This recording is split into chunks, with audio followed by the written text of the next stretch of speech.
আপনি কি জানেন শয়তান মানুষকে ধোঁকা দেয় কেন?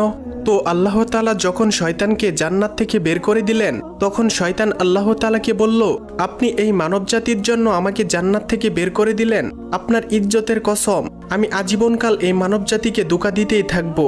তারা যখন কোনো ভালো কাজ করতে চাইবে, আমি তখন তাদেরকে ধোঁকা দিয়ে খারাপ কাজের দিকে নিয়ে যাব। এইভাবে আমি তাদেরকে আপনার কাছ থেকে দূরে সরিয়ে নিয়ে যাব এবং তাদেরকে জাহান্নামী বানাবো।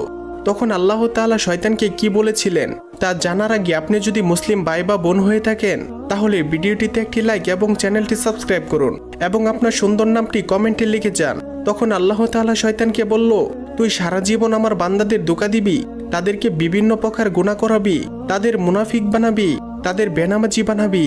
কিন্তু আমার বান্দারা যদি জীবনে একবার হলেও তাদের গুনাহের প্রতি অনুতপ্ত হয়ে আমি আল্লাহর কাছে 2 ফোঁটা চোখের পানি ফেলে ক্ষমা চায়, আমি আল্লাহ তাদের জীবনের সমস্ত গুনাহ মাফ করে দেব।